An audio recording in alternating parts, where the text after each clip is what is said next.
Ribuan hoax yang beredar menghambat penanggulangan pandemi. Stop hoax dari sekarang. Tahan, saring sebelum sebar. Kalau dapat informasi, tahan dahulu. Cek di www.hoax.infovaksin.id baru disebar. Dipersembahkan Kominfo dan Komite Penanganan COVID-19 dan Pemulihan Ekonomi Nasional. Kesehatan pulih, ekonomi bangkit. Serta Indonesia Persada ID untuk menyiarkan baik. Dari Jalan Master Bumi Wali Tuban, inilah 94,6 Radio Suara FM.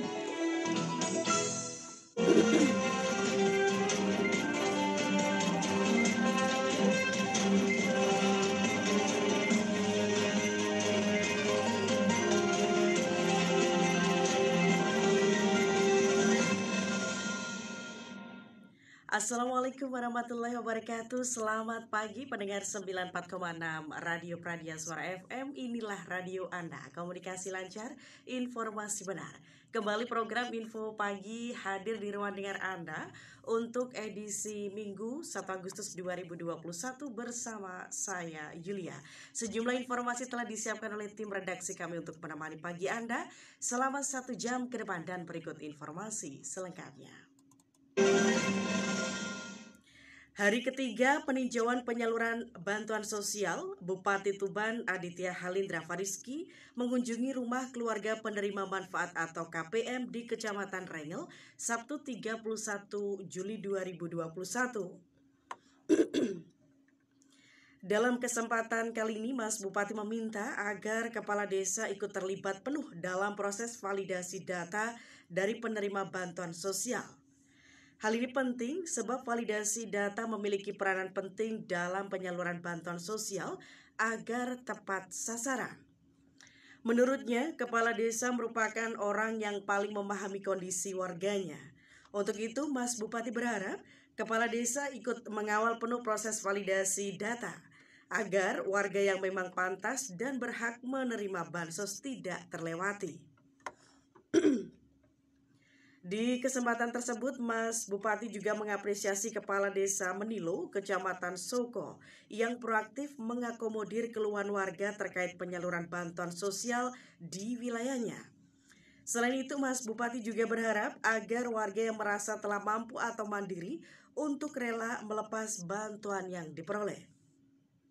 Hal ini sejalan dengan tujuan pemerintah di mana program sosial benar-benar menyasar kepada rumah tangga sangat miskin untuk bisa membantu dalam peningkatan kesehatan keluarga, pendidikan, dan mengurangi beban pendapatan keluarga. Seperti dalam program PKH, jika KPM sudah merasa mampu atau mandiri, Bupati harap KPM mau digraduasi atau menyatakan diri lulus program. Temuan dalam peninjauan kali ini masih sama, yaitu data kependudukan yang tidak sinkron, komoditi yang tidak sesuai standar, hingga kartu BPNT yang tidak dibawa secara pribadi oleh KPM, dan iuran sukarela dari KPM setiap kali pencairan. Atas temuan-temuan tersebut, Bupati meminta untuk menaati aturan terkait standarisasi jenis komoditi yang harus diberikan pada bantuan sosial, program bantuan pangan non-tunai atau BPNT.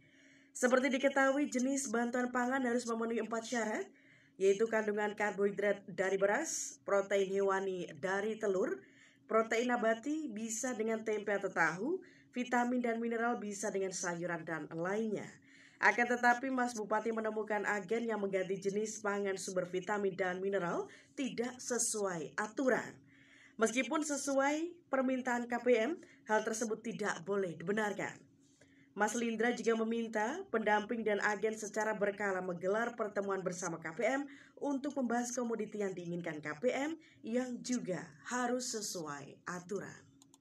Hari ini kami pemerintah kabupaten didampingi oleh OPD terkait melakukan sidak di beberapa tempat, dan memang khusus bansos ini ada banyak temuan, dan insya Allah tadi luar biasa saya didampingi oleh Pak Inggi Menilo. Beliau juga sepakat kita akan melakukan evaluasi berkaitan dengan data yang tujuannya yang berhak menerima itu adalah yang akan kita dulukan.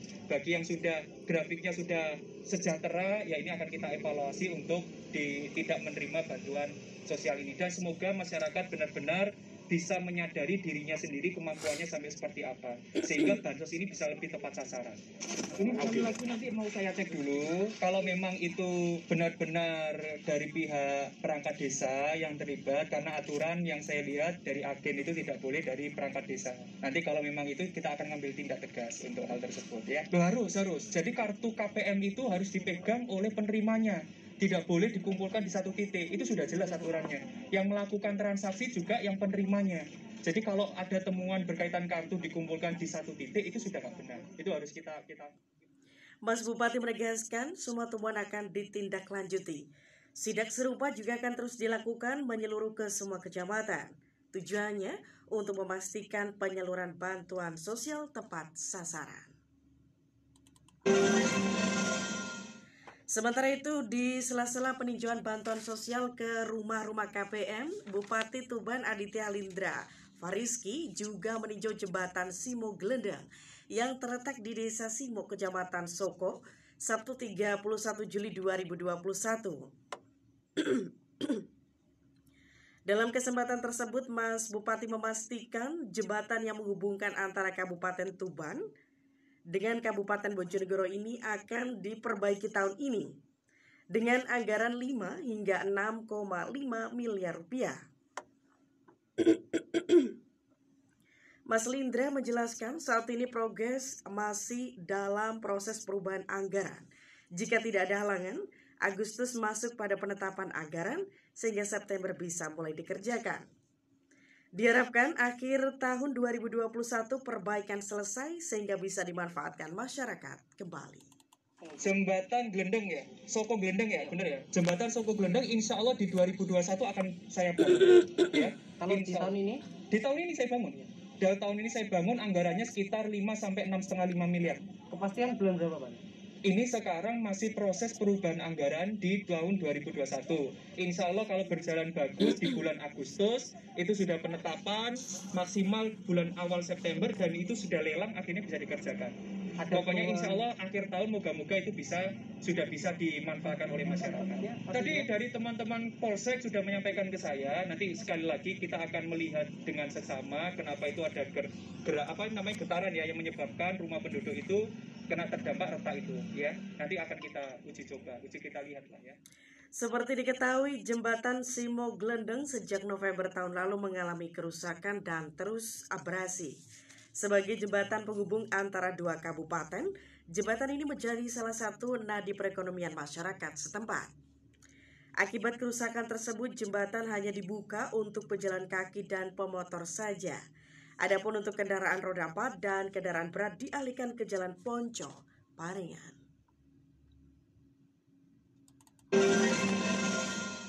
Sementara itu, sesuai dengan arahan Bupati Tuban dalam pertemuan singkat dengan Ketua Organisasi Disabilitas Tuban atau Orbit beberapa waktu lalu, para penyandang disabilitas sepakat untuk menjadi satu suara. Kepada reporter Pradia Suara Muhammad Narus, Ketua Orbit Vira Fitria saat dikonfirmasi mengatakan, saat ini penyandang disabilitas yang terbagi dalam beberapa organisasi sepakat untuk menyatukan visi misi bersama, khususnya untuk beberapa tujuan di luar organisasi. Hal tersebut dilakukan sesuai arahan dari Bupati agar penyandang disabilitas di Tuban memiliki ciri khas, terlebih jika bisa mengangkat kearifan lokal daerah. Bupati Tuban meminta agar ada yang menyinergikan program dari beberapa organisasi disabilitas yang ada di Tuban. Beberapa poin kegiatan memang tetap diperbolehkan untuk individual sesuai dengan program kerja organisasi. Akan tetapi harus ada kerjasama yang mampu memunculkan ciri khas difabel Tuban untuk dikenalkan secara luas. Apa yang menjadi harapan untuk teman-teman difabel di Kabupaten Tuban ke depannya?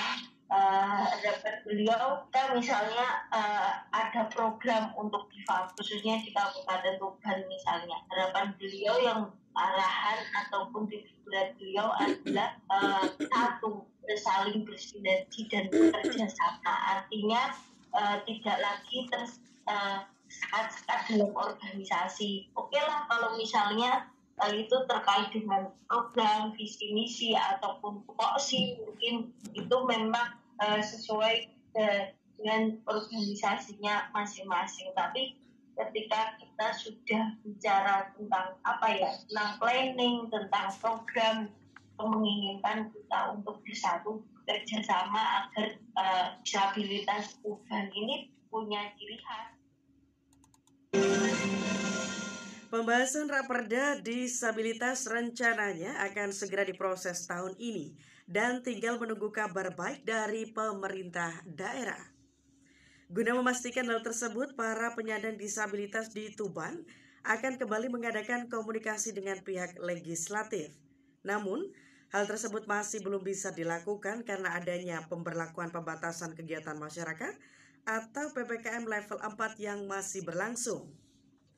Kepada reporter Pradia Suara Muhammad Narus, Ketua Orbit Vira Fitria, saat dikonfirmasi mengatakan, Perda disabilitas merupakan pijakan awal pemenuhan hak penyandang disabilitas, utamanya sebagai landasan atau payung hukum yang akan melindungi hak-hak mereka. Setelah PPKM selesai, pihaknya akan berkoordinasi kembali dengan organisasi disabilitas yang lain untuk menyusun ulang pertemuan dengan para stakeholder atau pemangku kebijakan. Untuk ke depan yang akan kami lakukan, karena ini kan kondisinya juga masih PPKM dan mungkin besok PPKM kan baru akan berakhir ya, dan itu pun juga proses untuk kegiatan sosial masyarakat kan bertahap akan dibuka seperti arahan pemerintah pusat kan seperti itu. Yang mungkin yang akan kami lakukan terlebih dahulu mungkin berkomunikasi lagi.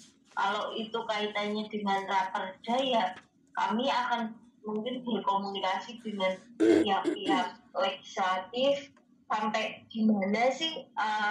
Kemarin kan sudah hearing dengan mengundang beberapa perwakilan organisasi difabel yang ada di Kabupaten Tuban.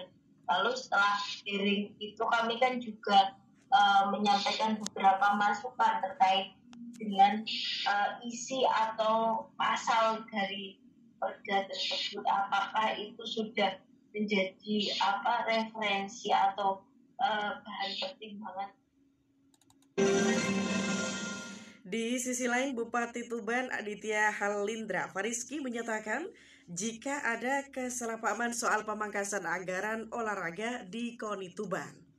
Dijelaskan, anggaran di KONI sekarang dialihkan di Dinas Pariwisata, Kebudayaan, Pemuda dan Olahraga atau Disparudpora Tuban. Bupati Lindra menambahkan tahun depan KONI masih bisa menangani dana persiapan atlet, sedangkan dana event olahraga dihandle oleh Disparudpora. Di tahun 2022, Disparudpora memiliki anggaran 4,3 miliar rupiah untuk olahraga.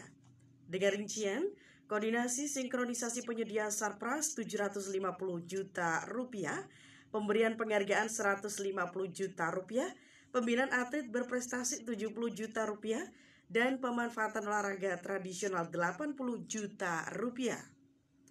Ditambahkan alokasi anggaran standarisasi olahraga 107 juta rupiah, hibah KONI 700 juta rupiah, partisipasi 550 juta rupiah, pekan olahraga 150 juta rupiah, dan multi event atau single event sebesar 1,8 miliar rupiah.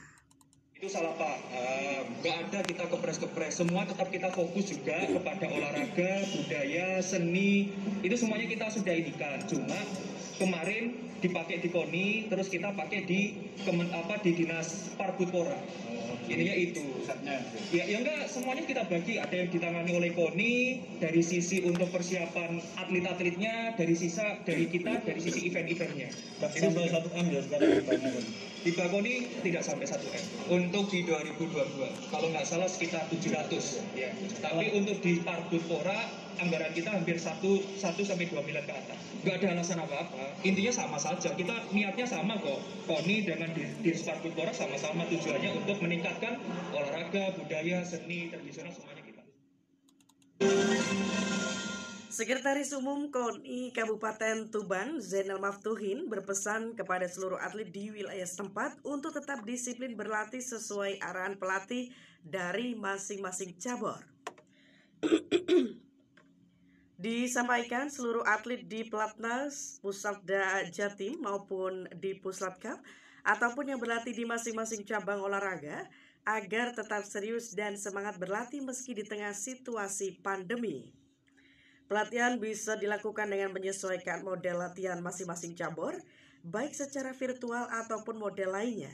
Tujuannya agar kondisi tubuh maupun kemampuan keterampilan atlet tetap terjaga. Ditambahkan saat ini sejumlah atlet asal Kabupaten Tuban telah meraih prestasi yang membanggakan. Salah satunya lolos di PON dan Peparnas. Diharapkan capaian tersebut memotivasi atlet lainnya untuk terus berkembang dengan baik dan bisa meningkatkan prestasi terbaik. Untuk semua atau seluruh atlet Kabupaten Tuban, baik yang ada di Pelatnas, yang ada di Puslatda Jatim maupun di Puslatkap, ataupun yang hari ini berlatih di masing-masing cabang olahraga, kami berharap agar tetap serius dan semangat berlatih walaupun kondisi pandemi masih belum berakhir, dan kita persilahkan atau kami persilahkan menggunakan model latihan yang sesuai dengan masing-masing cabur. Bisa dengan model terpusat kalau memungkinkan,